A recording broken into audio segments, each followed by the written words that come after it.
So let's get started. Again, this week's question was, how can I rest more and stress less? And the first thing that I have for you is to act.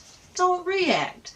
So often we spend all day bogged down in the daily details with our tail on fire. We just run around in circles trying to put out these fires, and therefore we don't make any headway towards our bigger goals. So the first thing we can do is pull our head out of the sand, see what's coming down the pike at us, pay attention, and plan ahead. Act, don't react. Because when we react, we are the victim of circumstance. But when we act, we are the leader in our own life. So remember to take action and don't wait until your tail catches fire to deal with the situation.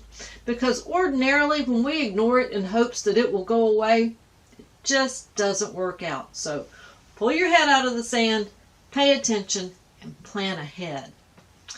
Number 2, breathe.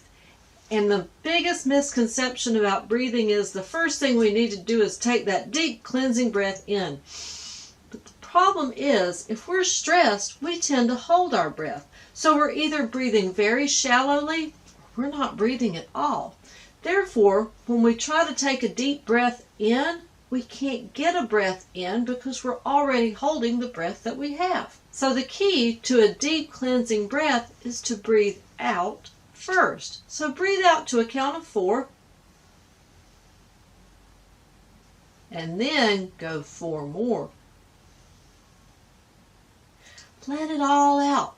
That way it clears the path for that deep cleansing breath to draw it all in. So the next time you need to take a deep breath, remember, breathe out first. We tend to hold our breath, so we have to release one in order to get another.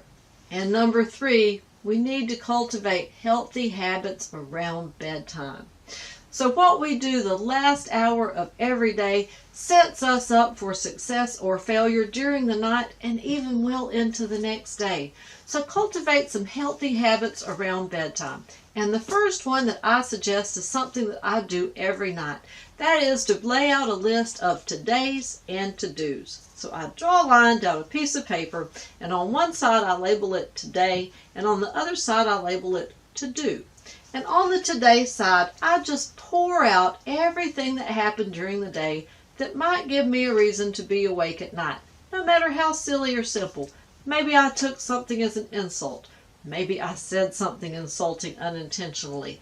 Maybe something happened at work, or one of the children are sick. It happens, and all we have to do is record it in our today list, and that gets it out of our head and down on paper so that we don't have to chase it around all night. And then on the other side, on the to-do list, I list everything that I see coming down the pike at me that I need to put on my calendar. Now, whether I actually put it on my calendar that night or not, maybe, maybe not. But at least I have it there so that when I do pull out the calendar and start recording stuff on my schedule, I have it on that to-do list and I know where it is. Again, that keeps me from chasing it around in my head all night, because we spend so much time down in the daily details during the day that very often the only time we have to process all these things is in the middle of the night. So if you'll spend just a few minutes before bed laying it all out, your todays and your to-dos. That way, when you lay down to go to sleep, you don't have to chase these things around like a hamster on a wheel all night long. So that's just one of many healthy habits that you can cultivate around bedtime. Another one of my favorites is to just take a tour through the house and make sure everybody has what they need for the next day. I know when my children were small, socks were a big problem. So I made it a habit of every night walk around and make sure I knew where everybody's socks and shoes were for the next day. Where's my purse? Where are my keys? All those things that if they're misplaced at the last minute can really lead to disaster. So that's just another example of a healthy habit around bedtime that can really pay off big dividends for the next day. And number 4 comes in from a fellow YouTuber and very talented poet, Jace Jacobs. Jace says he likes to exercise in the afternoon. It helps him shake it all off. And that's one way to really get rid of that pent-up stress. When we've been dealing with it all day, some afternoon exercise is a really good way to make that transition from our work day into our evening. And number 5 comes in from another YouTube viewer, Marie. Marie says her entire family has a bedtime routine that they go through every night before bed. And having that helps them make the transition from their day into their night. So not only is it a physical routine that probably gets their teeth brushed and gets their pajamas on and gets them ready for bed, but it also is a psychological transition between the day and the night. And so it lets their brain know that we're getting ready to, what? Go to sleep and rest really well.